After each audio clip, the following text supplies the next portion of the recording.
people. Thank you, sir. जनाब Hamdullah Saeed. Giving me an opportunity to speak on the Central Educational Institutions Reservation and Admission Amendment Bill 2012.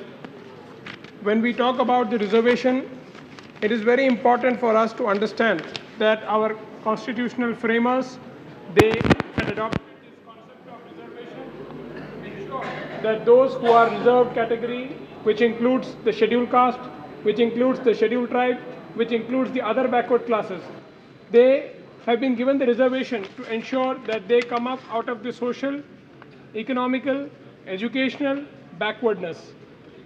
So, sir, I would like to congratulate and compliment our Honorable Prime Minister, UPA Chairperson Srimati Sonia Gandhi ji, and also our HRD Minister Shri Kapil Sibal ji, who has taken the keen interest and the initiative to amend this bill to include the SC, ST and OBC students so that they can compete with students of general category.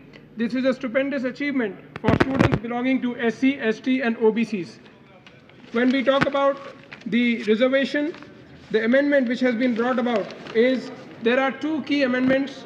One is the reservation for backward classes and tribal areas under the 6th schedule of Constitution, which is being amended, and the second is the time frame for full implementation of the Act, which is being extended.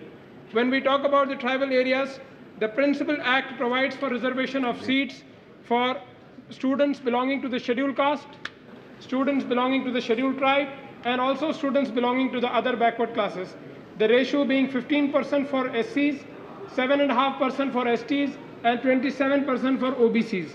Now, sir, when we talk about this amendment, the bill seeks to add a proviso that if there are central educational institutions in a tribal area, under the 6th schedule of the Constitution, the state seats in those institutions shall have reservation for SCs, STs and OBCs. The quantum of reservation shall be prescribed by the state government. The state seats refer to seats allocated for eligible students of the state in which the central educational institution is situated.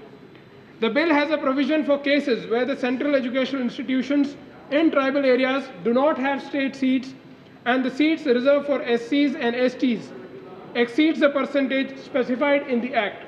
In such cases, the number of seats for the OBCs would be such that the total reserved seats is 50% of all seats. If the total number of seats reserved for SCs and STs exceeds 50%, there shall be no reservation for OBCs and the total percentage of reserved seats shall be reduced to 50% in all areas except the specified northeastern states. So the second amendment that is being proposed is also about the time frame. The Principal Act requires institutions to increase the total number of seats in such a manner that the number of unreserved seats, general category, is not reduced due to reservation for OBCs. This was based on the number of seats available for general category before the Act was passed. The bill modifies this to the lower of A, the number of seats available, and B, the number of seats filled. The Principal Act states that in case the central government decides that a central educational institution is not able to increase the seats to its annual permitted strength due to financial, physical, or academic limitation, it may allow such institutions to increase the seats within 3 years. The bill increases the time period to 6 years. The Principal Act states that reservations of seats shall begin in 2007.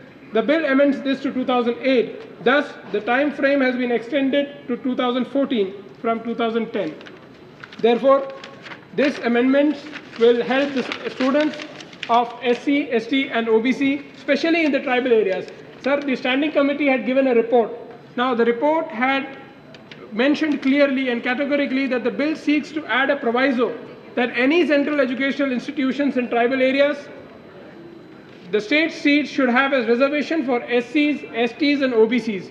The committee agreed with the insertion of state seats which could help the local population of those areas.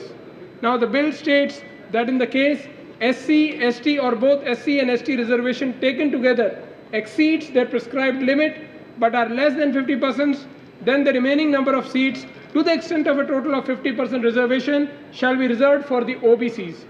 The committee agrees this but acknowledges the problem in the reservation for OBCs in different states. Also, the committee had taken a view that the SC and ST reservation should be taken as a compulsory component and the remaining seats shall be reserved for the OBCs. In cases where SC and ST reservation exceeds 50% limit, the bill states that no seat shall be reserved for the OBCs and the number should be reduced in the following year. The committee has also taken a view that department may decide whether to increase the limit for the states which have data available on this. Therefore, sir, I once again take this opportunity to compliment the Honorable Minister for bringing about this amendment, because we all know, I myself come from a constituency which is a scheduled tribe area, and the tribals and the scheduled caste and the other backward classes, they face a lot of problems when it comes to their educational admissions in central institutions. So it's very important that we bring this bill, we bring this amendment. It has already been passed by Rajya Sabha. It should be Thank you. very soon. It will be cleared in the Lok Sabha also. But sir, I would like to make a suggestion to the Honorable Minister that there should be something called as an equal opportunity office in every institution, in every educational institution, so that when there is discrimination against these students who are reserved, who are backward, who are downtrodden, that discriminatory attitude of the administration and the officers who are there is removed through this educational opportunities office. Thank you, sir. Shri Mahendra